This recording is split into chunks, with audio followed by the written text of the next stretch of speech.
Assalamualaikum warahmatullahi wabarakatuh. Perkenalkan, saya Aflah binti Munawaroh dengan NIM 401190005 dari kelas Ekonomi Syariah A. Di sini saya akan menjelaskan mengenai merger and acquisition dengan dosen pengampu Ibu Amila ME. Poin-poin yang akan saya bahas yaitu: yang pertama, pengertian merger and acquisition; yang kedua, sebab-sebab terjadinya merger; yang ketiga, jenis-jenis merger; yang keempat, tujuan melakukan merger; yang kelima, menentukan manfaat dan biaya merger; yang keenam, menentukan net present value dari merger; yang ketujuh, perlakuan akuntansi dari merger; yang kedelapan, perhitungan dengan metode pooling of interest; dan yang terakhir, perhitungan dengan metode purchase accounting. Langsung saja, pembahasan yang pertama yaitu pengertian merger and acquisition. Merger dan acquisition seringkali digunakan bergantian, tetapi sesungguhnya kedua istilah tersebut memiliki arti yang berbeda. Arti dari merger yaitu penggabungan dua atau lebih perusahaan. Biasanya hanya satu nama perusahaan yang tetap ada, sedangkan nama perusahaan lainnya akan hilang. Sedangkan pengertian acquisition atau akuisi yaitu pembelian perusahaan oleh perusahaan lainnya, baik dilakukan secara tunai maupun dibayar dengan menggunakan saham perusahaan yang membeli tersebut. Selanjutnya yaitu sebab-sebab terjadinya merger. Alasan utama perusahaan melakukan ekspansi dalam melakukan merger dalam kondisi persaingan yang semakin ketat, yaitu agar dapat memanfaatkan sumber daya secara efisien. Law of diminishing return atau hukum tambahan hasil yang semakin berkurang yaitu pada tingkat output tertentu, maka peningkatan output akan mengakibatkan peningkatan biaya persatuan output. Sehingga, apabila semakin tajam persaingan akan mengakibatkan makin sempitnya kesempatan di pasar. Maka dari itu, untuk memperluas pasar dengan menggunakan penggabungan dua atau lebih perusahaan yang disebut dengan merger, supaya ini dapat memanfaatkan sumber daya secara efisien. Selanjutnya ada jenis-jenis merger. Yang pertama ada horizontal merger. Ini terjadi apabila perusahaan menggabungkan diri dengan perusahaan lain dalam jenis bisnis yang sama. Yang kedua, vertical merger. Ini terjadi penggabungan perusahaan yang memiliki keterkaitan antara input-output maupun pemasaran. Yang ketiga, congeneric merger, yaitu penggabungan dua perusahaan atau lebih yang sejenis atau dalam industri yang sama tapi tidak memproduksi produk yang sama, atau tidak ada keterkaitan supplier tetapi saling membutuhkan antara perusahaan yang satu dengan perusahaan lainnya. Dan yang keempat ada conglomerate merger, merupakan penggabungan dua atau lebih perusahaan dari industri yang berbeda yang tidak ada kaitannya antara satu perusahaan dengan perusahaan lainnya. Yang selanjutnya yaitu tujuan melakukan merger. Tujuan utama dalam melakukan merger yaitu untuk meningkatkan nilai kombinasi perusahaan yang akan memunculkan manfaat yang kemudian disebut dengan sinergi. Adapun tujuan lainnya yaitu ada yang pertama economies of scale, yaitu skala operasi dengan biaya-biaya rendah. Selanjutnya ada memperbaiki manajemen. Di sini perusahaan dapat mempertahankan karyawannya pada tingkat yang benar-benar diperlukan serta efisiensi dan produktivitas karyawan. Yang ketiga ada penghematan pajak. Ini dengan penggabungan perusahaan yang memperoleh laba agar pajak yang ditawarkan oleh perusahaan yang profitable dapat lebih kecil.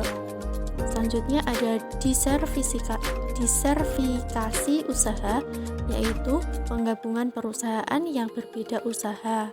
Maka dimiliki bermacam-macam jenis usaha yang lebih besar tanpa harus memulai dari awal dan resiko yang dihadapi ini lebih kecil. Poin selanjutnya yaitu menentukan manfaat dan biaya merger. Manfaat merger merupakan manfaat ekonomi yang diperoleh dengan adanya merger suatu perusahaan dengan perusahaan lainnya. Manfaat ini merupakan terjadi penghematan atas pengeluaran-pengeluaran yang seharusnya bisa dihindari. Jadi, diperoleh tambahan keuntungan yaitu berupa manfaat atau sinergi. Contoh yang pertama yaitu contoh manfaat dari merger. Nilai perusahaan dominan dengan present value dominan atau PVD sebesar 5 miliar. Nilai perusahaan Jaya dengan present value Jaya atau PVJ sebesar 600 juta rupiah. Merger kedua perusahaan tersebut akan menghemat biaya dengan present value sebesar 300 juta rupiah. Ini adalah manfaat yang bisa diperoleh dari merger tersebut. Penyelesaiannya yaitu untuk memperoleh nilai kombinasi antara perusahaan dominan dengan perusahaan Jaya digunakan rumus yaitu PVDJ sama dengan PVD ditambah PVJ ditambah manfaat. Diketahui sebelumnya yaitu PVD sebesar 5 miliar, PVJ sebesar 600 juta rupiah, dan manfaat sebesar 300 juta rupiah. Penyelesaiannya yaitu 5 miliar ditambah 600 juta rupiah ditambah 300 juta rupiah, hasilnya yaitu 5 miliar 900 juta rupiah. Contoh yang kedua yaitu contoh dari biaya merger pembelian secara tunai atau kas. Rumus yang digunakan yaitu biaya sama dengan kas dikurangi PVJ. Contohnya, perusahaan Jaya dibeli tunai dengan kas oleh perusahaan dominan sebesar 750 juta rupiah. Sedangkan nilai perusahaan Jaya adalah 600 juta rupiah. Maka untuk menentukan biaya dari merger tersebut yaitu 750 juta rupiah dikurangi 600 juta rupiah, hasilnya yaitu 150 juta rupiah. Maka 150 juta rupiah tersebut merupakan biaya dari sudut pandang perusahaan dominan. Sedangkan dari sudut pandang perusahaan Jaya merupakan manfaat. Contoh yang ketiga yaitu contoh dari biaya merger pembelian dibayar dengan saham. Rumus yang digunakan yaitu biaya sama dengan P dikali PVDJ dikurangi PVJ. Dengan keterangan P merupakan saham perusahaan dominan yang dibayarkan pada perusahaan Jaya. PVDJ yaitu nilai kombinasi perusahaan dominan dan Jaya, dan PVJ merupakan nilai perusahaan Jaya.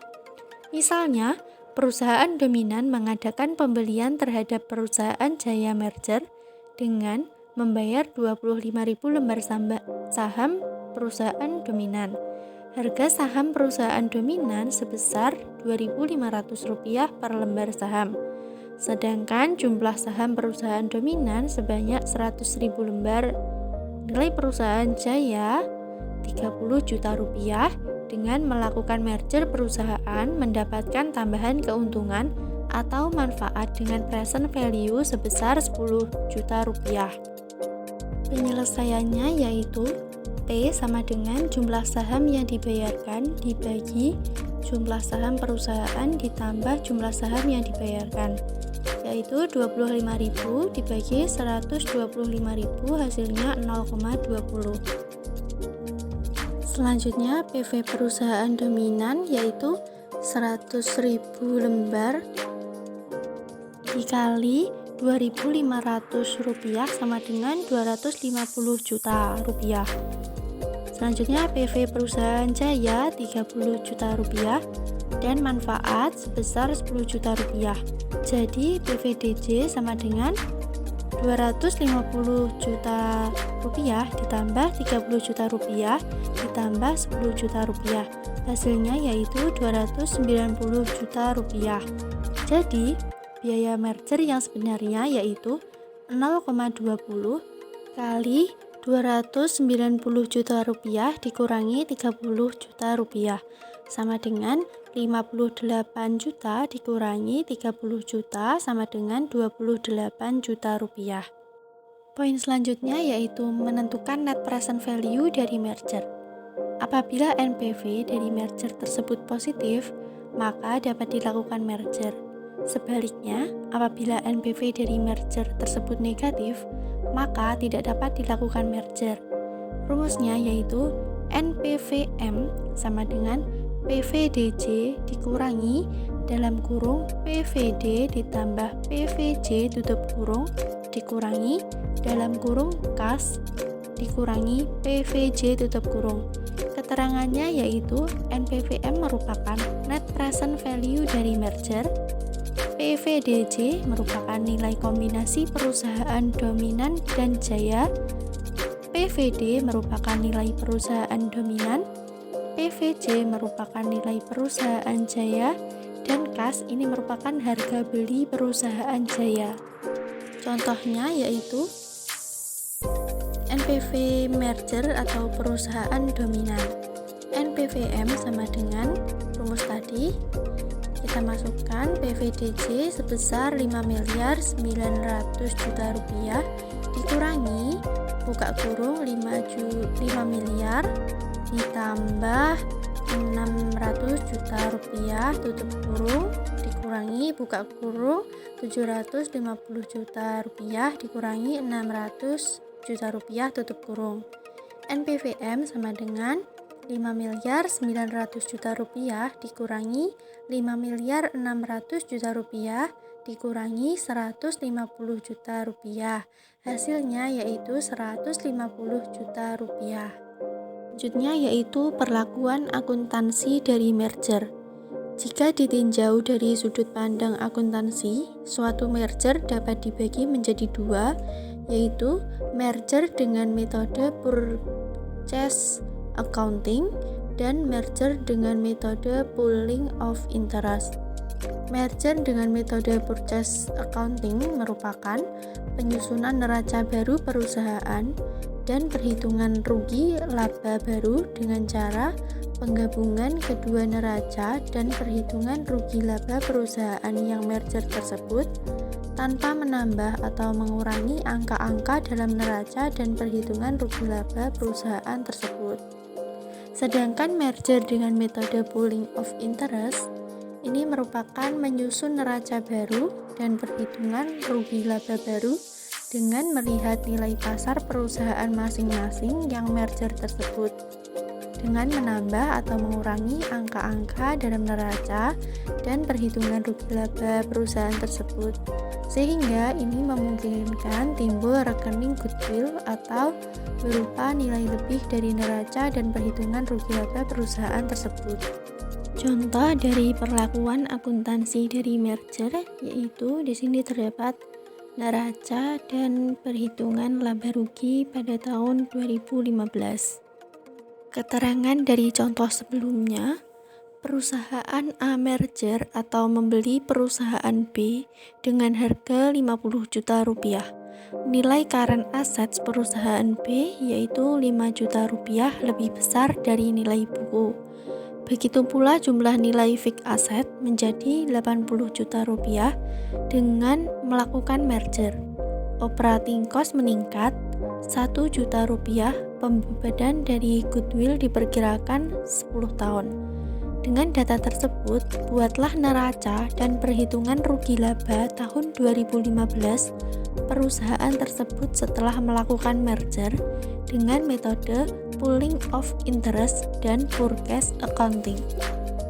Selanjutnya yaitu perhitungan dengan metode pooling of interest. Di sini sudah terdapat neraca per 31 Desember 2015 seperti tabel di atas sebelumnya tadi.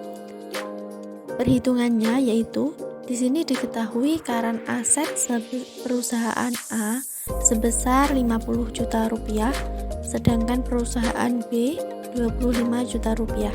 Jadi, perhitungan pool of interest perusahaan A dan B yaitu penjumlahan antara perusahaan A dan B. Jadi 50 juta rupiah ditambah 25 juta rupiah, hasilnya yaitu 75 juta rupiah. Selanjutnya ada fixed asset. Perusahaan A ini sebesar 50 juta rupiah dan perusahaan B 25 juta rupiah. Jadi pooling of interest dari perusahaan A dan B yaitu sebesar 75 juta rupiah. Begitu juga seterusnya. Jadi ini untuk mencari pooling of interest perusahaan A dan B, ini tinggal dijumlahkan antara perusahaan A dan B. Kemudian di sini juga terdapat perhitungan rugi laba dengan metode pooling of interest. Di sini sudah diketahui ada sales pada perusahaan A sebesar 100 juta rupiah dan pada perusahaan B sebesar 50 juta rupiah. Jadi, pooling of interest antara perusahaan A dan B yaitu sebesar 150 juta rupiah. Begitu juga seterusnya. Dan untuk ini jumlah saham pada perusahaan A 6.000 lembar, sedangkan perusahaan B 3.000 lembar. Jadi, untuk hasil pooling of interest perusahaan A dan B ini sama, tinggal dijumlahkan saja ya, jadi menjadi 9.000 lembar. Dan untuk EPS antara perusahaan A, B ini yaitu tetap sebesar Rp2.000. Perhitungan selanjutnya yaitu dengan metode forecast accounting. Di sini sudah tertera tabel neraca. Langsung saja kita menghitung forecast accounting current asset pada perusahaan A dan B. Di sini sudah diketahui current asset pada perusahaan A sebesar 50 juta rupiah dan perusahaan B sebesar 25 juta rupiah. Untuk mencari forecast accounting perusahaan A dan B, kita sebelumnya melihat dulu pada contoh soal. Di situ sudah tertera diketahui bahwa perusahaan A merger membeli perusahaan B dengan harga 50 juta rupiah. Nilai current asset perusahaan B yaitu sebesar 5 juta rupiah, lebih besar dari nilai buku. Dan jumlah nilai fixed asset sebesar 80 juta rupiah. Dengan melakukan merger, operating cost meningkat sebesar 1 juta rupiah. Pembebanan goodwill diperkirakan 10 tahun. Jadi, untuk menghitung current asset current asset perusahaan A di situ sudah diketahui sebesar 50 juta rupiah ditambah dalam kurung current asset perusahaan B sebesar 25 juta rupiah ditambah 5 juta yaitu sudah tertera pada contoh soal tadi, current asset perusahaan B sebesar 5 juta rupiah. Nah, itu kita masukkan, selanjutnya tutup kurung. Jadi 50 juta ditambah 30 juta, hasilnya yaitu forecast accounting pada current asset perusahaan A dan B, hasilnya yaitu 80 juta rupiah. Untuk fixed asset perhitungannya juga sama. Selanjutnya goodwill, di sini diketahui perusahaan A 0, perusahaan B juga 0, tapi hasil pada forecast accounting hasilnya 10. Jadi caranya pada goodwill ini yaitu kelebihan dalam kurung CA atau current asset perusahaan A 5 juta ditambah FA 5 juta, fixed asset 5 juta. Jadi hasilnya goodwill forecast accounting goodwill perusahaan A dan B yaitu sebesar 10 juta rupiah. Jadi total aset perusahaan A dan B yaitu forecast accountingnya 170 juta rupiah. Selanjutnya yaitu mencari debt common equity. Di situ sudah diketahui perusahaan A 40 juta rupiah, perusahaan B 20 juta rupiah. Jadi forecast accounting perusahaan A dan B 60 juta rupiah. itu tinggal dijumlah saja. Dan untuk menghitung common equity-nya, yaitu pada perusahaan A itu EA-nya sebesar 60 juta, itu hasil dari forecast accounting antara penjumlahan perusahaan A dan B pada debt common equity tadi. Kita masukkan di situ perusahaan A dan perusahaan B sebesar 30 juta rupiah. Jadi menghitungnya yaitu, dan hasilnya pada forecast accounting yaitu sebesar 110. Dari mana hasilnya 110? Jadi caranya yaitu cara menghitung common equity-nya, EA 60 juta ditambah pembelian itu sudah tertera pada contoh soal tadi, bahwa perusahaan A membeli perusahaan B dengan harga 50 juta rupiah. Jadi 60 juta ditambah 50 juta hasilnya yaitu 110 juta.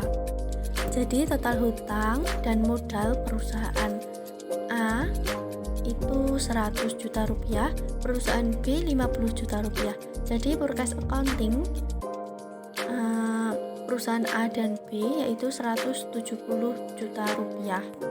Berikutnya yaitu perhitungan dengan metode forecast accounting pada perhitungan rugi laba.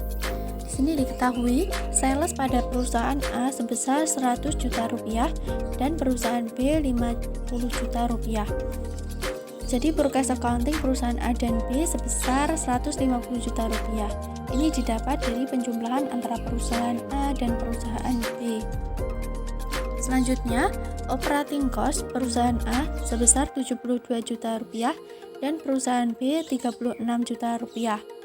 Jadi forecast accounting perusahaan A dan B sebesar 109 juta rupiah. Ini didapat dari penjumlahan antara perusahaan A dan perusahaan B, 72 juta rupiah ditambah dengan 36 juta rupiah, hasilnya yaitu 108 juta rupiah, ditambah dengan diketahui pada soal sebelumnya yaitu operating cost meningkat sebesar 1 juta rupiah. Jadi 108 juta rupiah tadi ditambah dengan 1 juta rupiah. Jadi hasilnya forecast accounting perusahaan A dan B yaitu sebesar 109 juta rupiah. Selanjutnya ada operating income. Perusahaan A sebesar 28 juta rupiah, perusahaan B 14 juta rupiah. Forecast accounting perusahaan A dan B sebesar 41 juta rupiah. Ini didapat dari penjumlahan perusahaan A dan B, 28 juta ditambah 14 juta, hasilnya 42 juta. Dikurangi operating cost tadi sebesar 1 juta rupiah, jadi hasilnya 41 juta rupiah. Selanjutnya ada interest, perusahaan A sebesar 4 juta rupiah, perusahaan B 2 juta rupiah. Jadi forecast accounting perusahaan A dan B sebesar 6 juta rupiah. Itu tinggal dijumlahkan. Selanjutnya ada taxable income, perusahaan A sebesar 24 juta rupiah, perusahaan B 12 juta rupiah. Forecast accounting perusahaan A dan B yaitu sebesar 35 juta rupiah. Itu didapat dari penjumlahan antara perusahaan A dan perusahaan B sebesar 24 juta rupiah ditambah 12 juta rupiah, hasilnya yaitu 36 juta rupiah, dikurangi operating cost tadi sebesar 1 juta rupiah. Jadi hasil forecast accounting perusahaan A dan B sebesar 35 juta rupiah.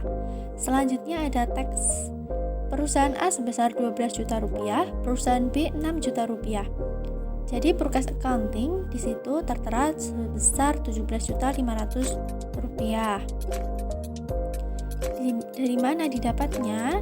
Jadi ini perusahaan A dan perusahaan B dijumlah sebesar 12 juta ditambah 6 juta sebesar 18 juta rupiah.